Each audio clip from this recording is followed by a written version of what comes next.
Morning YouTube, how's it going? I don't often do this, but I'm going to re-record because I just totally waffled at you for 11 minutes and you would have had to be like a hardcore Patrilineage fan to give a fuck. So I'm going to really try and make this much more concise. So yeah, I'm in my dressing gown. Why, you may ask? Well, in fact, you may ask, what is a dressing gown? This is what I may refer to as a dressing gown. I can't remember what Americans call this, but someone, Space Monkey, when he came to visit, thought it was really charming that I still called it a dressing gown, like some kind of Victorian London thing. What do you call this? A robe? Whatever. It's comfy, I like it. Because I was supposed to be going to work today, but there's a tube strike in London, which is quite fortuitous. But it's brought up a topic for a video, so I thought I would expound on that. Is striking an effective way of improving working conditions? Now, to me, I'm inclined towards liking striking because I generally like things that are, worker action against the machine and that kind of stuff. And I fully support London Underground workers' desire to be paid a reasonable living wage, along with many, many other groups in society that I could see could benefit from the strike. And it has very much demonstrated the effectiveness and the importance of the work that they do on a daily basis, because London's come to a standstill and businesses are going to lose out. Unfortunately, on the other hand, working class people are going to lose out because they can't get into work. In extreme cases, they may even lose their jobs. And also that striking actually seems to be quite unpopular with a lot of working class people that don't think about it really.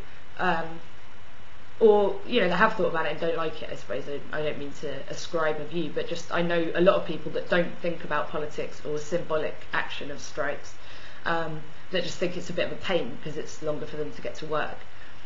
And that makes protest and disagreeing with the way things are unpopular socially, and that's not necessarily a good thing. So I'd be interested to know whether or not you think striking is a good way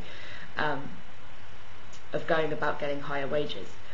I remember one of the most chilling moments in having political conversations with relative strangers that I've ever had was when this 60-year-old, I think she was 50 something, but an older woman looked over at me in the office, and I've made a video about it where the male manager had just called us both girls, and how I was saying he might be mistaken for thinking that I'm a girl because I'm 23, even though I consider myself to be a woman at 23.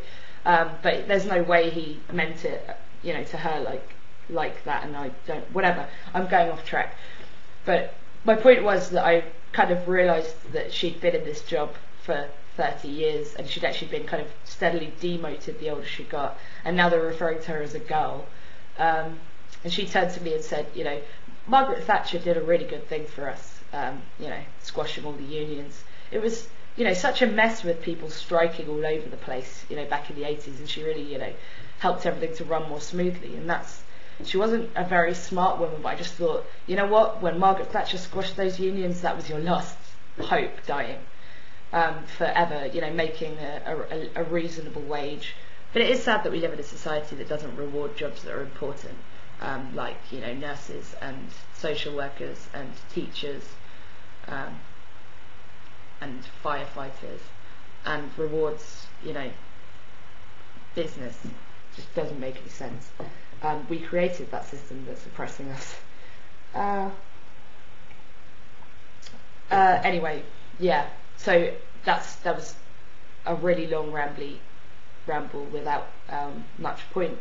A couple of poignant moments shared with you, and my pleasure at having a day off today because of the tube strike.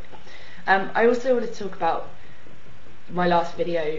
There are a few people that seem to think that I'm advocating matriarchy, just that we should flat out have a matriarchy because they said, children should be named after the woman because they go through all the pain and blah blah blah.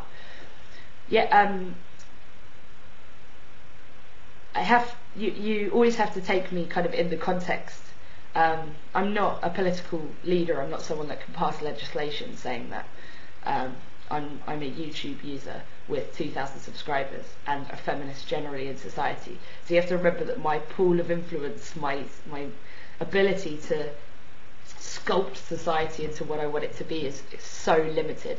Like, I probably know about 5 women in real life that I could have that kind of personal discussion with about whether or not they should name their children's surnames after, So I'm not advocating like a matriarchy for the future or something, some kind of utopia. What I'm actually suggesting is that, as far as I can influence women, they should name their children after themselves, and that way, in a few generations' time, we're going to have, some families in a patriarchal line and some in a matriarchal line. In fact, some that will split into patriarchal and matriarchal. It'll actually give you a much wider view of your family tree, both through male and female lines.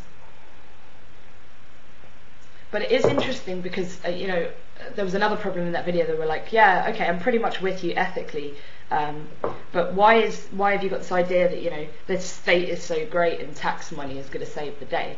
And it's like this problem that I have with simultaneously having utopian politics and realistic politics, and then having to kind of draw a line from realism towards utopia so that I know my way, and then move there slowly by increments. So then he says, well, why is it so desirable, the state having a monopoly of power and everything? But why would your tax money be so? It's like I have to work within the real system that I live in. They had a monopoly on power and control the day I was born, an unchallengeable monopoly. There's no way now to overthrow the government.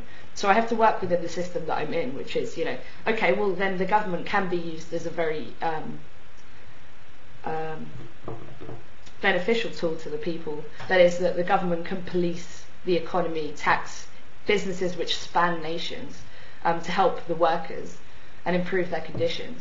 And again, when I'm trying to make these arguments about, why your tax money should go to it, I kind of, I could give you a whole long diatribe on the way that they've placed the tax brackets. In fact, maybe I should. Fuck it, I've got like 7 minutes left.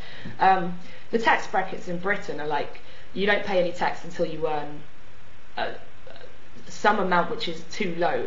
I think at the moment you have to earn over 5,000 in the tax year, but it's going up to 10,000. But even then, I mean, if you're living on 10,000 a year, the chances are you're living in pretty bad poverty. So it doesn't make any sense to tax those people. And then after that, you'll pay something like 18%, up until you earn 40,000 a year. Now, 40,000 a year is a kind of, it's becoming a reasonably comfortable wage, but it's by no means splashing the money about, going on 4 holidays a year or something. And importantly, I used to work for an orthodontist who had started his own business.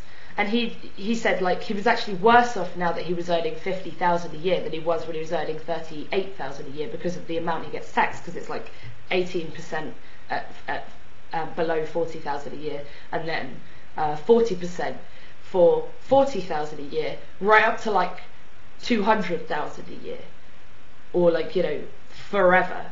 I think. I'm not sure where the top of that is, but what's pretty scary there is there's a pretty clear tax bracket holding the middle class where the upper class want them.